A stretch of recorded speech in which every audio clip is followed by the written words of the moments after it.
నమస్కారం. ఇప్పుడు మనం అర్ధాలంకారాల్లో ముఖ్యమైనటువంటి మరొక అలంకారం తెలుసుకుందాం. దాని పేరు పర్యాయోక్తి అలంకారం.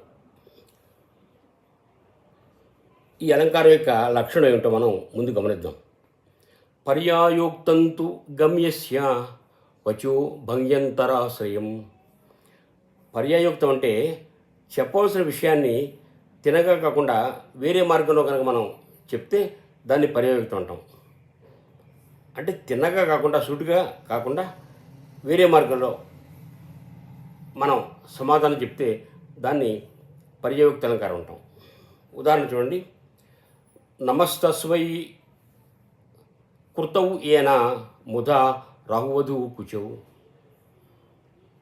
అతనికి నమస్కారం పెడుతున్నా. ఎవరికి? ఎవరి వలన రాహు యొక్క భార్య యొక్క కుచములు వ్యర్థాలయ్యో అతనికి నమస్కారం పెడుతున్నాను అన్నాడు.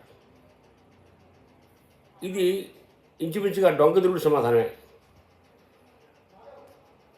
అతను శ్రీకృష్ణుడికి నమస్కారం పెడుతున్నాడు, కానీ శ్రీకృష్ణుడికి అంటలేదు.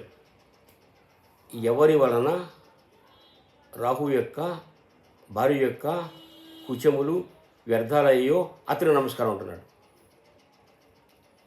ఇలా చెప్పడాన్ని పర్యాయోక్తం అంటాం. అంటే క్షీరసాగర మథనం తర్వాత అమృతం పంచవలసిన అవసరం వచ్చింది. అమృతం కోసం దేవతలు పంక్తిలో ఉన్నారు. ఆ పంక్తిలో రాహు కేతు కూడా చేరారు. ఆ విషయం తెలుసుకున్నటువంటి జగన్మోహిని రూపంలో ఉన్న కృష్ణుడు, విష్ణుమూర్తి ఆ రాహు యొక్క శిరస్సును ఖండించాడు.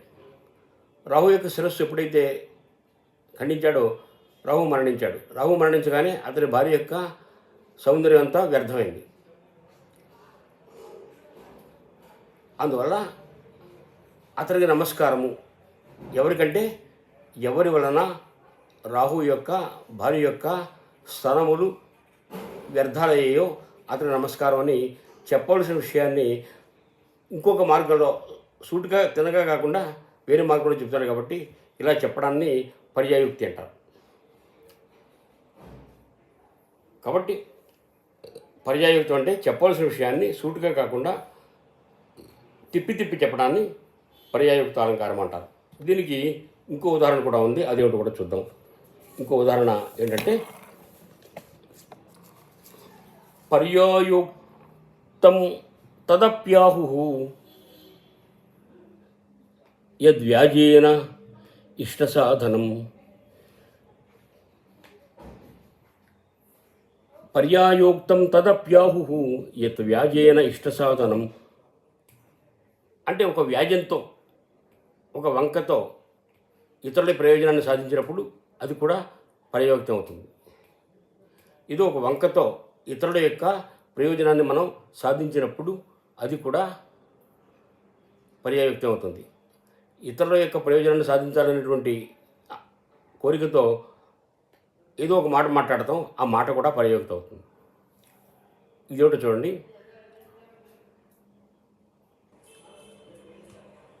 నాయికుల జంట ఒక వనంలోకి వచ్చారు. నాయికతో పాటు ఆ నాయకుడికి చెలికెత్తు కూడా వచ్చింది. ఆమె కొంచెం తెలివైంది. ఆమె అక్కడ ఉంటే నాయకుల యొక్క కోరిక నెరవేరదు. అందువల్ల అక్కడి నుంచి తప్పుకోవాలి. తప్పుకోవడానికి ఆవిడ ఏం మాట్లాడుతుందో చూడండి. యామి సూతలతాం ద్రష్టుం యువాభ్యాం స్థాస్యతామిహ. అమ్మా, ఇక్కడ ఒక మామిడి చెట్టు ఉంది.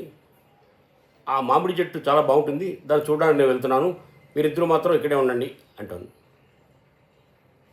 అంటే వాళ్ళిద్దరి ఏకాంతానికి భంగం కలగకుండా తాను అక్కడ వెళ్ళిపోవడం కావాలి.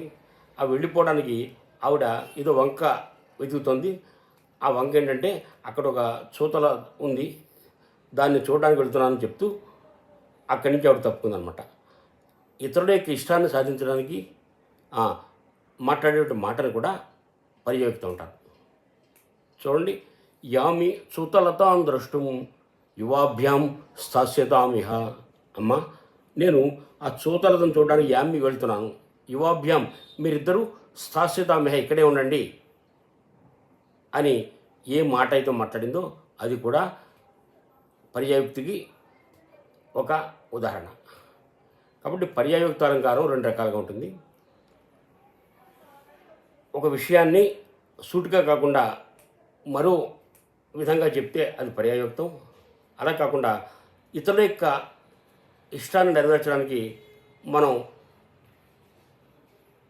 ఏదైనా ఒక మాట మాట్లాడితే ఆ మాటను కూడా పర్యాయుక్తంగా మనం చెప్పాలి. ఈ విధంగా పర్యాయుక్తి అలంకారం రెండు రకాలుగా ఉంటుంది.